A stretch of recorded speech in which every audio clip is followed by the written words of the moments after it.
भाइयों और बहनों को नमस्कार। मैं विकास कुमार आपका आज के एपिसोड में स्वागत करता हूं। हर जड़ वस्तु का सत्य क्या है?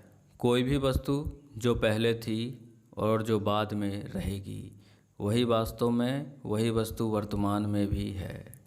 जैसे लकड़ी की कुर्सी पहले लकड़ी थी और बाद में भी लकड़ी रह जाएगी, इसीलिए अभी जो कुर्सी है वह भी वास्तव में लकड़ी ही है।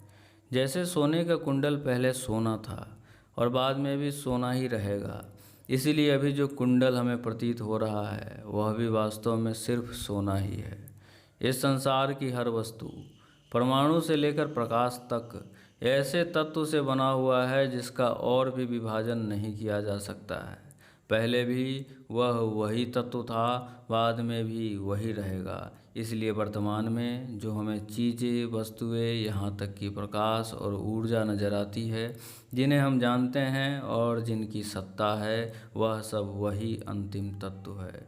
पर इस मार्ग पर हमें बस इतना ही पता चलता है, हमें यह नहीं पता चलता है कि वह परम तत्व जड़ है या चेतन है। हमें उसके साथ कैसा व्यवहार करना चाहिए, ये सब हमें यहाँ पता नहीं चलता है। वास्तव में वह अंतिम तत्व ब्रह्म है, राम है, कृष्ण है। यह आपको अभी आगे पता चलेगा। अज्ञानी व्यक्ति तर्कों द्वारा, साधारण बुद्धि के द्वारा यह सिद्ध करने की कोशिश करता है कि ब्रह्म निराकार है और राम और कृष्ण साकार हैं, इसीलिए वे ब्रह्म नहीं हो सकते, ईश्वर नहीं है। इस चीज़ को आप ऐसे समझिए, ऊर्जा हर तरफ है, हर जगह है, पर यह आपके खास किसी काम की वस्तु नहीं है। वही अग्नि, बिजली भी ऊर्जा ही है, पर यह आपके बहुत काम की वस्तु है। वैसे ही निराकार ब्रह्म आपके लिए किसी खास काम की वस्तु नहीं है। वहीं साकार राम और कृष्ण आपके लिए बहुत उपयोगी हैं। राम और कृष्ण ब्रह्म कैसे हैं? वह अंतिम तत्व ईश्वर ही है। वास्तव में हर वस्तु ईश्वर ही है। अगर किसी ने पूरे सत्य भावना के साथ यह कह दिया कि यह वस्तु भगवान है तो वह प्रकट हो जाएगा। पर ऐसा आज के समय में होना बहुत ही मुश्किल कार्य है। पूर्व काल में ऐसे लोग हुआ करते थे, जैसे प्रहलाद जी, जो जानते थे कि हर वस्तु वास्तव में ईश्वर ही है। वास्तव में अगर किसी को भगवान का भ्रम भी हो जाए तो वह प्रकट हो जाएगा, क्योंकि वह सत्य है। ऐसी घटना हुई है जैसे मीराबाई के साथ। बचपन में उसे भ्रम था कि भगवान खाते पीते हैं, और जब वह भोग लगाने गई तो उसे पूरा विश्वास था कि अभी भगवान श्री कृष्ण इसे ग्रहण करेंगे, और हुआ भी यही। भगवान प्रकट हो गए, क्योंकि हर वस्तु भगवान ही है। फिर मीरा को भगवान श्री कृष्ण के दर्शन का लाभ भी मिला। उसकी सांसारिक वस्तुओं की इच्छा खत्म हो गई, जिसकी भय से वैरागी संसार का त्याग कर दिया करते हैं। ऐसा कैसे हो जाता है? ऐसा इसलिए हो जाता है क्योंकि संसार के सुख के भ्रम से कहीं अधिक सुख भगवान में है, और मन हमेशा अधिक की ओर दौड़ता है। वास्तव में भगवान अद्भुत हैं, परम कल्याणकारी हैं। मूर्ति पूजा, राम, कृष्ण, शिव और माँ भगवती के रूपों की पूजा वास्तव में मनुष्य के कल्याण का एक आसान और बहुत ही बेहतर परिणाम देने वाला मार्ग है। मनुष्य के लिए यह एक सर्वश्रेष्ठ मार्ग है, ऐसा मार्ग जिसमें मेहनत बहुत कम है और लाभ कहीं अधिक है। जैसे राम, कृष्ण आदि रूपों की पूजा करते हुए हो सकता है कि आपको भगवान स्वप्न में आ जाए। स्वप्न में मनुष्य स्वप्न की वस्तुओं और लोगों के साथ सत्य का व्यवहार करता है। वास्तव में ईश्वर सत्य ही नहीं है, वह परम सत्य है, वह ही एकमात्र सत्य है। इसीलिए स्वप्न के ईश्वर भी वास्तव में सत्य ही हैं, और अगर भगवान आपके स्वप्न में आ गए तो आपको इसका लाभ मिलेगा। ईश्वर के प्रति आपका आकर्षण बढ़ेगा, सुख बढ़ेगा, और भौतिक चीज़ों के प्रति आपका आकर्षण कम होगा। बताइए, स्वप्न से कल्याण, और कितने कल्याणकारी ईश्वर चाहिए हमें। और मूर्ति पूजा से क्या कोई आसान मार्ग मनुष्य के कल्याण का हो सकता है? पर क्या आपको पता है कि मूर्ति पूजा कैसे की जाती है? क्या आज का हिंदू वास्तव में उस तरीके से मूर्ति पूजा करता है जैसे उसे करना चाहिए? पता नहीं आज लोग भगवान के बारे में क्या सोचते हैं कि क्या है भगवान। पूजा स्थल पर वहीं केमिकल युक्त अगरबत्ती पड़ी होती है, तेल पड़ा होता है, नहाकर 2 अगरबत्ती जला दिया, घंटी टुला दिया।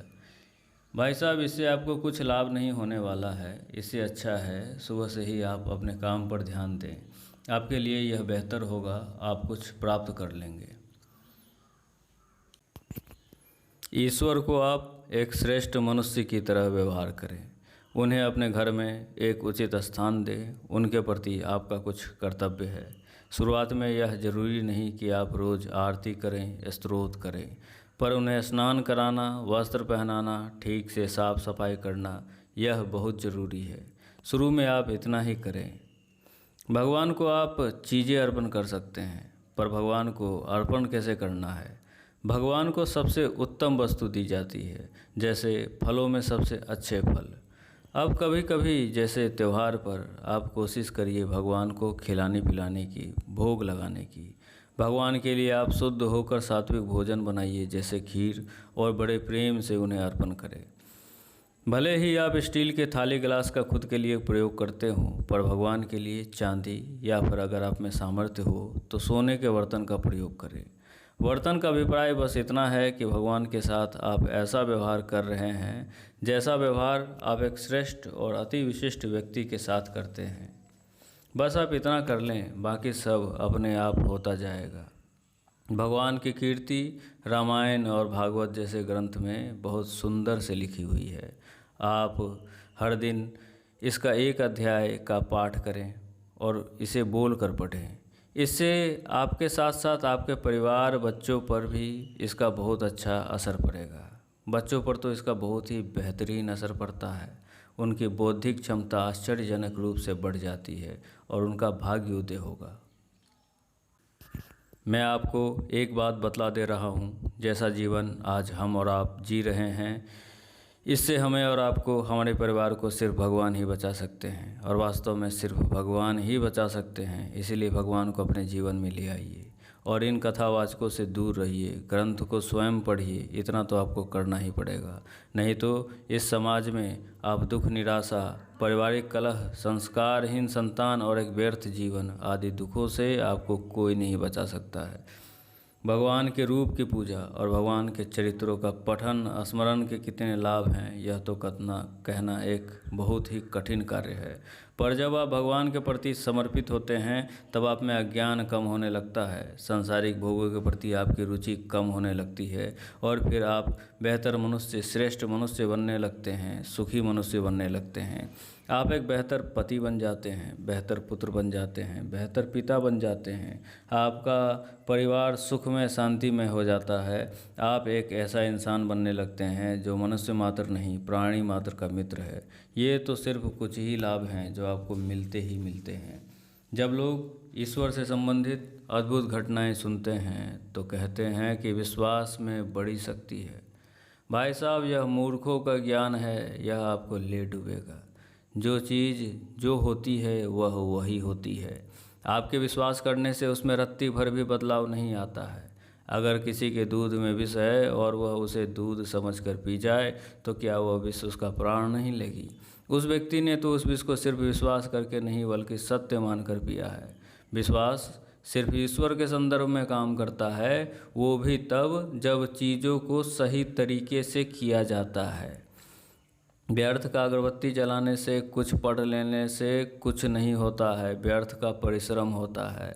ऐसा व्यक्ति कल एक नास्तिक भी बन सकता है। ईश्वर के मामले में, वो भी राम, कृष्ण, शिव और माँ भगवती के मामले में, यह विश्वास अद्भुत काम सिर्फ इसीलिए करता है क्योंकि ईश्वर सत्य वस्तु है, और सत्य का जो नियम है कि जो चीज़ जैसी है उसके साथ अनुरूप व्यवहार करने से लाभ होता है, नहीं तो नुकसान होता है।